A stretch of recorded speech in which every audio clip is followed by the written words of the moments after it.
بسم اللہ الرحمن الرحیم۔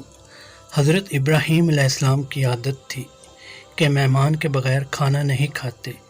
ایک دن بھوک لگی، گھر والوں کو کھانا پکانے کا کہا اور خود مہمان ڈھونڈنے نکل گئے۔ ایک شخص کو ڈھونڈ لائے جو کہ بوڑھا تھا، دسترخوان پہ بٹھایا۔ کھانا جب لگ گیا تو آپ نے کہا، اللہ کا نام لے کر شروع کرو۔ اس نے کہا، میں تو اللہ کو نہیں مانتا۔ آپ نے فرمایا کہ میں تیرے سے کوئی رب کے سوا کوئی رشتہ تعلق نہیں رکھتا، اللہ ہی کے نام پر کھلا رہا ہوں، تو میرے رب کا نام تجھے کم از کم لینا چاہیے۔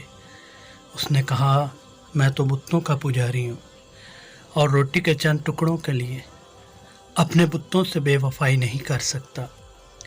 حضرت ابراہیم علیہ السلام بولے، جب تو اتنا غیرت مند ہے کہ میرے رب کا نام نہیں لیتا اور اپنے بتوں سے بے وفائی نہیں کر سکتا، تو پھر میرا بھی تو کیا لگتا ہے؟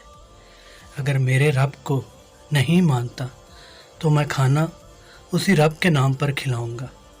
کھاتا ہے تو ٹھیک، نہیں تو تیری مرضی۔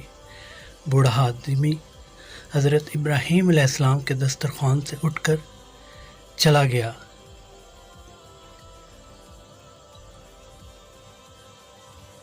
تو جبرائیل امین حاضر ہو گئے، سلام دیا، سندیش سنایا۔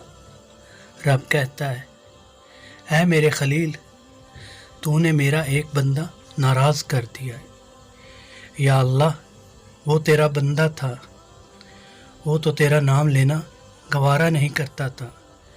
پھر ارشاد ہوا، ابراہیم علیہ السلام، بتاؤ اس کی عمر کتنی ہوگی؟ یا اللہ، 80 سال کے قریب ہوگا۔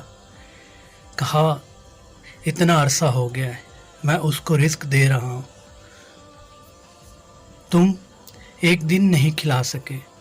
حضرت ابراہیم علیہ السلام بھی اس کو ڈھونڈ رہے ہیں۔ وہ دور پہاڑ پر جا چکا تھا، اس کے قریب پہنچے، کہا، میاں کھانا ٹھنڈا ہو رہا ہے، جلدی آؤ۔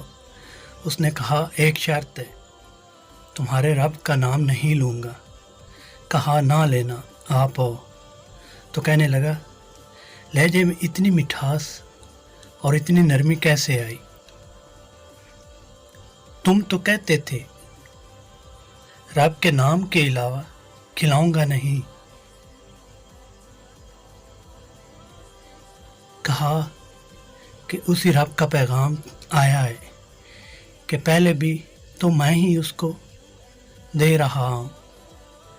اس نے کہا، اگر تیرا رب اتنا اچھا ہے تو کھانا بعد میں کھائیں گے، پہلے اس کا غلام بنا لے مجھ کو۔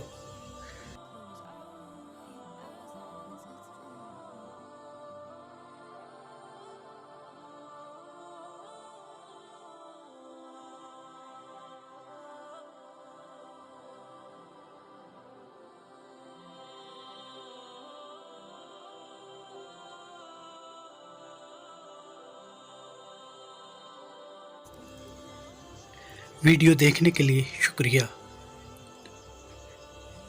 اگر آپ میرے چینل پر نئے ہیں تو برائے مہربانی میرے چینل کو سبسکرائب کر دیں، ویڈیو کو لائک کریں، کامنٹس کریں اور اپنے دوستوں میں شیئر کریں۔ شکریہ۔